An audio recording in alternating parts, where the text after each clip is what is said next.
Alors, L'air d'aller, pour moi, est un parfait équilibre entre la comédie et le dramatique, où est-ce qu'on suit 4 amis qui sont atteints de la fibrose cystique à des degrés différents. Ces gens-là ont l'air d'aller. Ils ont l'air de bien aller. Le mot « air » résonne beaucoup parce qu'évidemment, c'est une maladie qui affecte le système pulmonaire en premier, souvent.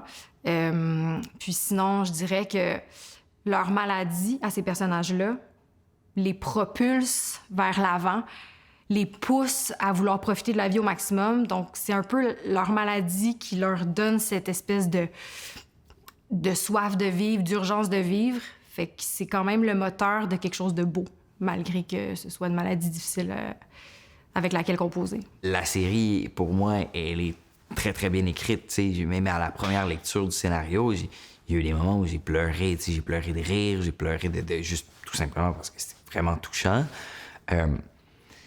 Donc, c'est vraiment très le fun à jouer. Il y a des situations qui sont très, très drôles, très absurdes. C'est difficile parfois même de les tourner de façon sérieuse. Il y a une belle énergie qui s'est créée entre nous 4. Dès le début, je pense, en audition, on a eu des lectures aussi, des répètes un peu pour être introduits à toute cette réalité-là que nos personnages vivent dans l'émission. Puis, moi, je suis très heureux parce que c'est 3 personnes avec qui j'avais pas travaillé avant.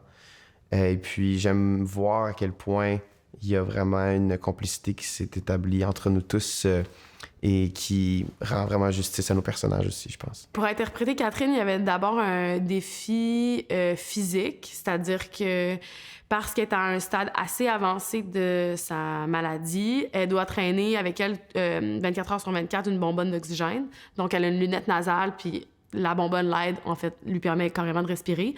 Fait qu'il y avait comme un travail de respiration aussi.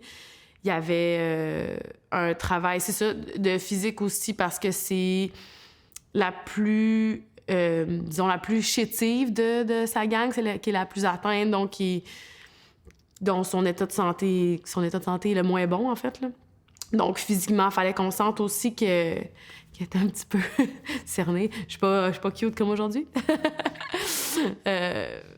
Puis oui, physiquement aussi, de juste traîner la bonbonne, de tout le temps avoir ça, c'est comme ton +1 que tu traînes partout, là. Fait que c'est juste de se déplacer dans l'espace, tout le monde sur le set s'accroche dedans, puis ça fait comme maintenant ça fait partie de moi, partie de mon personnage. Quand je l'ai pas, je suis comme « Ah, elle est où ma bonbonne? Elle est où? »